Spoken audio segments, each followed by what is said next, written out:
Hello दोस्तों, मैं summer G S में आपका स्वागत करता हूं और हम आज 13 सितंबर से जितने भी इम्पोर्टेंट करंट अफेयर के फैक्ट हैं उनके बारे में जानेंगे। तो पहला फैक्ट है कि भारत करेगा 1 साल के लिए G20 की अध्यक्षता। ठीक है, देखते हैं कि भारत 9 से 10 सितंबर 2023 को नई दिल्ली में राष्ट्र अध्यक्षों और शासन अध्यक्षों के स्तर के G20 नेताओं की शिखर सम्मेलन की मेज़बानी करेगा और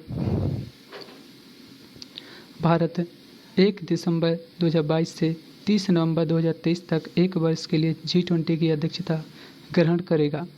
G20 दुनिया की प्रमुख विकसित और विकासशील अर्थव्यवस्थाओं का एक अंतर सरकारी मंच है जिसमें ऑस्ट्रेलिया, चीन, फ्रांस, जर्मनी और भारत सहित कुल 20 देश हैं।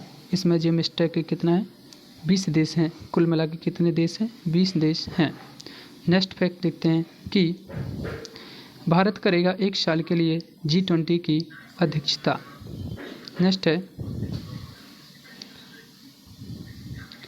बंगाल की खाड़ी में शुरू हुई छठी जापान इंडिया मैरीटाइम एक्सरसाइज। अगर बात करें कि छठी जापान इंडिया मैरीटाइम एक्सरसाइज का शुरू कहाँ हुई तो वो बंगाल की खाड़ी में हुई।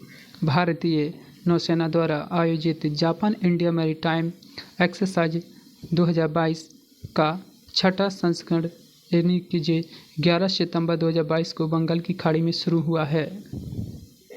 नेक्स्ट है भारतीय नौसेना का प्रत्येक युद्ध 3 स्वदेशी रूप से डिजाइन और निर्मित युद्धपोतों शहतराई एक बहुउद्देशीय स्टील्थ फ्रेगेट और anti submarine warfare corvettes Kadmat और कवरत्ती द्वारा इसको किया गया है। नेक्स्ट है यह संस्करण 2012 में जापान में शुरू हुए जीमैक्स की 10वीं वर्षगांठ का प्रतीक है।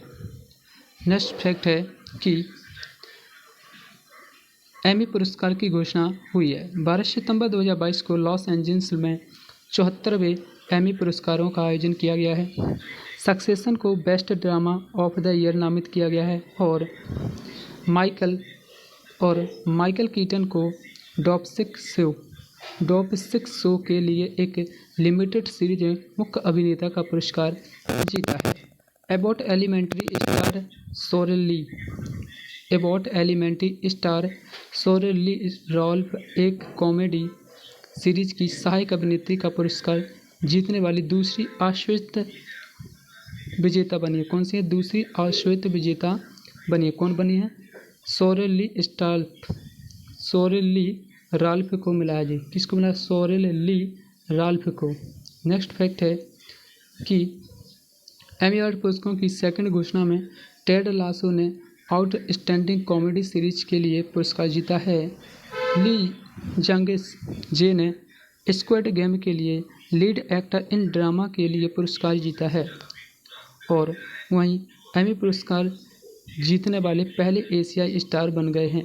ठीक, जेंडिया ने यूफोरिया के लिए लीड एक्ट्रेस ड्रामा पुरस्कार जीता है और हैक्स के जीन स्मार्ट ने एक कॉमेडी सीरीज में बेस्ट एक्ट्रेस का पुरस्कार जीता है। व्हाइट लॉट्स ने बेस्ट लिमिटेड या एंथोलॉजी सीरीज का खिताब जीता है। नेक्स्ट फैक्ट है कि सीबी जॉर्ज बने भारत के अगले भारतीय राजदूत। अगर बात करें कि सीबी जॉर्ज जापान के अगले भारतीय राजदूत हैं। वरिष्ठ राजनयिक सीबी जॉर्ज को जापान में अगले भारतीय राजदूत के रूप में नियुक्त किया गया है।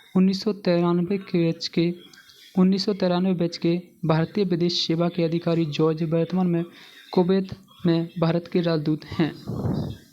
और नेक्स्ट है वह जापान में भारत के राजदूत के रूप में संजय कुमार वर्मा की जगह लेंगे। तो किन की जगह लेंगे? संजय कुमार वर्मा की जगह लेंगे। इससे पहले स्विट्जरलैंड में भी भारत के राजदूत के रूप में यह काम कर चुके हैं। नेक्स्ट है जुलाई 2022 में औद्योगिक उत्पादन सूचकांक में हुई 2.4% की वृद्धि।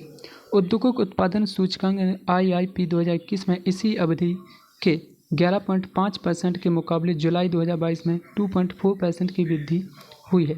और सांख्यिकी और कार्यक्रम कार्यान्वयन मंत्रालय के आंकड़ों के अनुसार जुलाई 2022 में विनिर्माण क्षेत्र का उत्पादन 3.2% बढ़ा है। खनन उत्पादन 3.3% कम हुआ है। और IIP सूचकांक अर्थव्यवस्था में विभिन्न क्षेत्रों के विकास का विवरण देता है। ठीक है, अगर बात करें IIP सूचकांक अर्थव्यवस्था में विभिन्न क्षेत्रों के जो विकास का विवरण देता है वो कौन देता है? IIP सूचकांक देता है।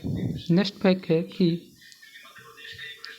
आवश्यक दवाओं के लिए राष्ट्रीय सूची NLEM 2022 से जारी किया गया है। केंद्रीय स्वास्थ्य और परिवार कल्याण मंत्री कौन है? डॉक्टर मनसुख मंडाविया ने 13 सितंबर 2022 को आवश्यक दवाओं की राष्ट्रीय सूची यानी कि NLEM 2022 जारी की है, जिसमें 34 नई दवाओं के साथ इस सूची में 384 दवाओं को शामिल किया गया है। उपचार की प्रभावकारिता, सुरक्षा, गुणवत्ता और कुल लागत के आधार पर प्राथमिक स्वास्थ्य देखभाल आवश्यकताओं को पूरा करने वाली दवाओं को आवश्यक दवाएं कहा जाता है। नेक्स्ट है कि भारतीय कृषि और प्रसंस्कृत खाद्य उत्पादों के निर्यात में 30% की वृद्धि हुई है। भारत का समग्र कृषि और प्रसंस्कृत खाद्य उत्पादों का निर्यात 2021 में इसी अवधि की तुलना में चालू वित्त वर्ष 2022-23 के पहले 4 महीनों में 30% बढ़कर $9,598 मिलियन से अधिक हो गया है। नेक्स्ट है कृषि और प्रसंस्करण खाद्य उत्पादन के लिए 2022-23 में $23 मिलियन से अधिक का निर्यात लक्ष्य निर्धारित किया गया है। ताजे फलों और सब्जियों के निर्यात में 4% की वृद्धि की गई। अगर बात करें ताजे फलों और सब्जियों के निर्यात में 4% की वृद्धि की गई है। नेक्स्ट है कि अगस्त 2022 में भारत की खुदरा मुद्रास्फीति बढ़कर कितने परसेंट हुई? 4%। दोस्तों बहुत मोस्ट इम्पोर्टेंट क्वेश्चन है। अगर बात करें कि उपभोक्ता मूल्य सूचकांक CPI, कौन सा उपभोक्ता मूल्य सूचकांक CPI पर आधारित खुदरा मुद्रास्फीति जुलाई 2022 में 6.71% की तुलना में अगस्त 2022 में बढ़कर 7% हो गया है। ठीक, उपभोक्ता मूल्य सूचकांक आधारित मुद्रास्फीति लगातार 8वें महीने रिजर्व बैंक के 6% के स्तर से ऊपर हुई है। अगर बात करें कि आंकड़ों के अनुसार खाद्य पदार्थों की मुद्रास्फीति अगस्त में 7.62% थी, जो जुलाई में 6.69% और अगस्त 2021 में 3.11% थी। दोस्तों, तो अगर आपको अच्छा लगा वीडियो तो लाइक शेयर ज़रूर करें। Thank you.